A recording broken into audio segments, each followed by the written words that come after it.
I'm not sure a deal's going to get done at all, honestly.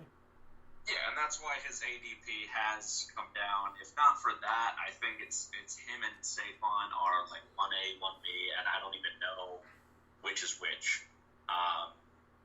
It's really his ADP has fallen because you're accepting that risk. It's fallen to fifth. Accepting that he could miss a game or miss even multiple games. That's not really feared with him as much as it is with Melvin Gordon. Obviously, that's why Melvin Gordon's fallen a lot farther in drafts because the Chargers seem hell bent on not paying him.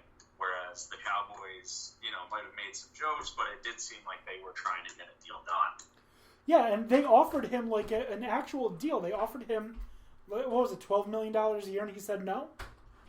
And then Jerry just has to go and open his old ass mouth. Zeke who? Okay, thank you. Thank you for alienating your fucking... Like, don't get me wrong, I get the joke, but like... You could have waited until after the deal was done, and then it would have come off as lighthearted. Yeah. Like, the timing is poor. Jerry Jones is the king of fucking bad timing. Or if Zeke was like, I am not going to report to training camp, I'm not going to play any preseason, I will be there Saturday before our first game. If he was like, Tony's been doing a great job for us, so Zeke who? That's one thing. But ridiculous to make that comment. Well, you can't make that comment on a guy that has led the league in rushing the 3 years he's been in. Do you remember the shit show that was the Pittsburgh Steelers last year? Yeah. What the fuck are you thinking, Jerry? He's thinking that he's got a James Conner somehow? Well, a lot of people, including higher-ups in other organizations, do think that the Cowboys, if they somehow let Tony Pollard slip through their hands the next couple of years, that they're making a big mistake because they think he's going to be a fucking home run. Which he might be. That may be the case, but right now you've got a a home run. You got a grand slam. In Zeke. Yeah. It's just stupid. I don't know. You're fucking... My fucking team is a disaster. Your team is a fucking circus. A functional circus, though. Like the circus that people enjoy. Nobody enjoys circuses. They go because they're obligated or they have children. Those are the only two people that enjoy circuses. Sorry, 3. Old. Christine and I went to a circus last year. It was fun. Speaking of circuses, are you guys seeing what's happening with the Packers-Raiders preseason game? No. Nope, I'm watching the Giants bungholes. No, they had to shorten the field to 80 yards because the turf conditions at the stadium in Winnipeg are really poor, and Green Bay has decided to sit 33 players. Way to go, Canada. Way to show us how it's done. What the fuck? Why can't they just get these fields right? Like, Mexico City fucks up. Winnipeg's fucked up. Like, how hard is it to get this shit right when that is your job? Because they secretly don't care about football. They're just obligated because the NFL gave them a bunch of money. Oh, God. Does Winnipeg not have a... They do. They have the Blue Bombers. They have a CFL team. Yeah. You'd think they'd have that a little bit better. That was fucking nice. To do with the turf. Yeah, I don't understand. But who was that? Anderson? I don't know who that is. Wide receiver for the Bengals just made a fucking killer move underneath a defender and to bust for like, what was that? An extra 19 yards? It was nice. But no, how is it? How is it that these fucking stadiums just can't be ready? Ineptitude? That's all I can tell you. I mean, England's been doing this for years, and they seem to get it right every time. And they change their stadiums, so... Yeah, England's got it down. Although they also have been doing it for a very long time at this point. Yeah. I don't recall any, and maybe it's just because it's so long ago, but I don't recall any issues, ever with England. No, but they live and die by soccer, so those fields are pretty much perfectly kept anyway. Yeah, I think that there was the issue one year when they weren't able to go to, what was it, London Stadium or something like that. So, fuck it. We'll just play at Wembley. So, you're upgrading our field? Thank you. Whatever. All right. Our fantasy draft is going to go off in 4 minutes. And how many? We don't have everyone in. We're still waiting on 1, 2, 3, 4. Still waiting on 4 people to join our fantasy draft, which starts in 4 minutes. Are you guys excited?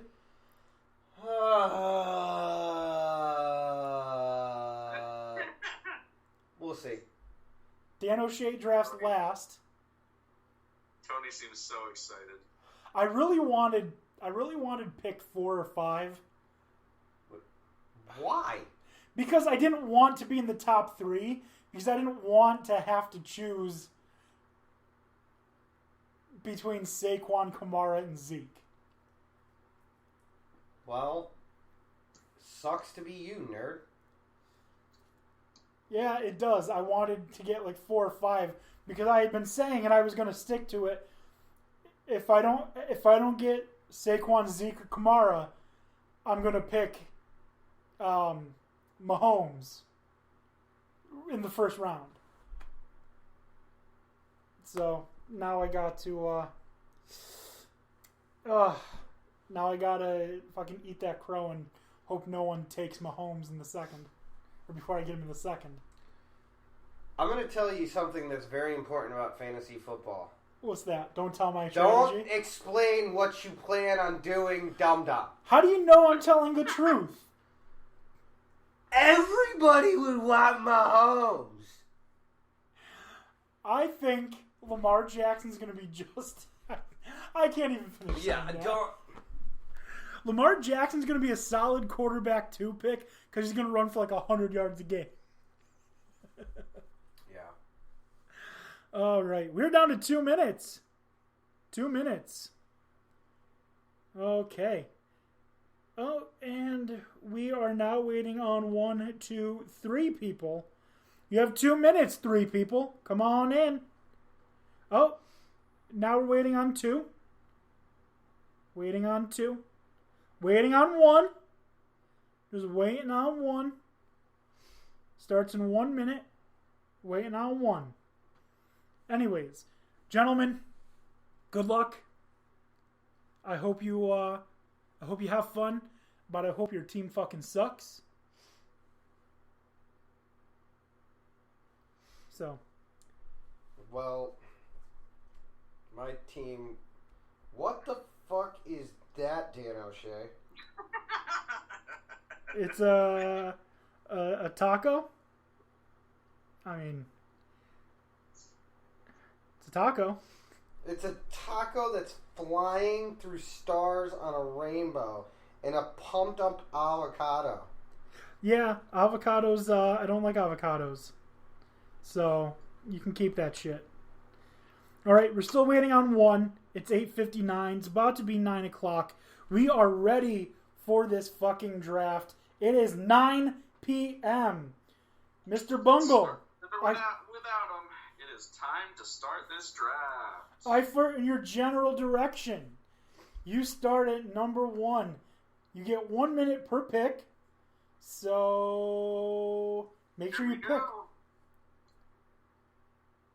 All right. With the first pick,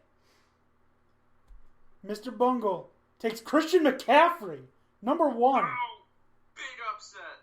Big upset. Saquon Barkley taking it 2. I'm taking Alvin Kamara. Draft. There we go. Alvin Kamara comes to the Daniel Jonestown Massacre. All right.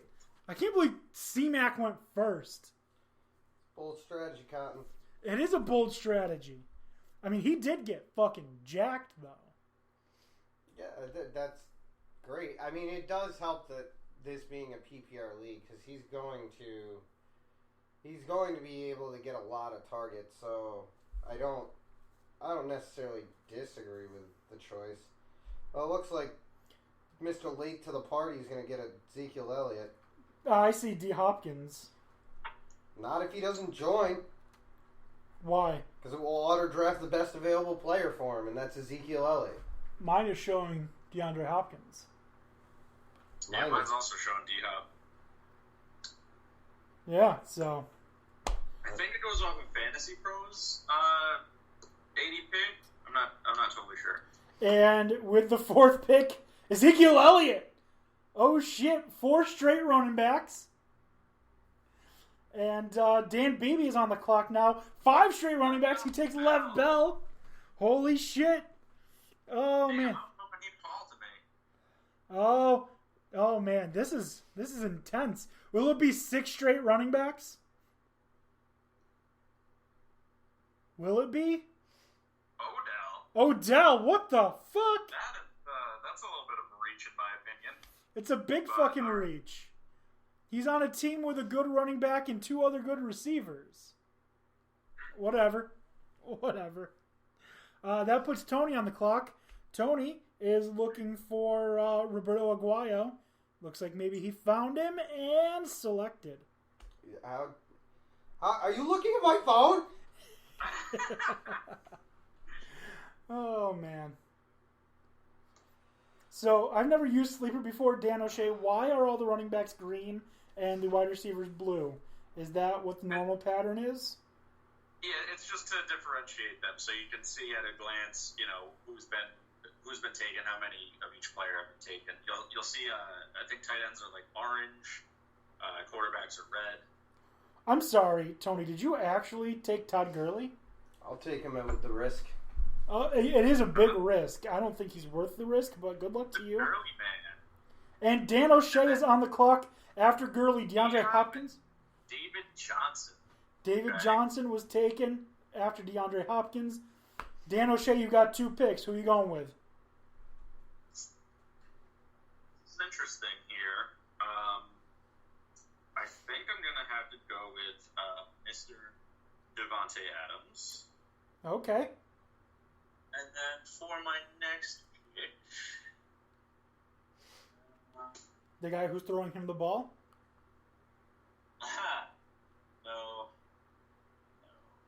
No. We are now on to the second round, waiting for Dan O'Shea to pick his second player. I'm thinking either Julio or Michael Thomas, I'll be honest with you. Can I give you my opinion? Sure. Don't go Julio. He gets catches. He doesn't catch touchdowns. He might fuck around and get 3,000. He might. I think I'm going to go with Michael Thomas. That's what I would do. I've stopped drafting Julio because he hasn't been catching touchdowns. So. But I like both of them, so I'm not very upset. This means I got to wait a while for some running backs to fall.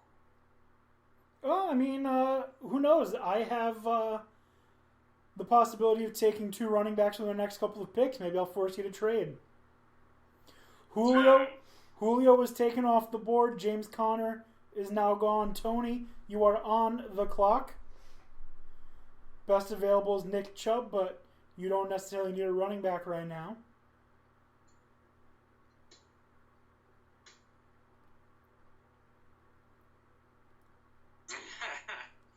I think drop a deck on him might be listening in because he just said about to pull another reach. He might. Tyreek Hill, man, he's gonna break records and arms. And all kinds of laws. Exactly. Drop a deck on him heard us say that Odell was a reach, I believe. So let's see what his next reach is. I'm interested. I wonder what his draft strategy. Amari Cooper, what the fuck? In the second, man. Even if you like him that much, you could wait at least another round. And then after Amari is Juju. And we're waiting for Jim Webb for the full minute because he's not in.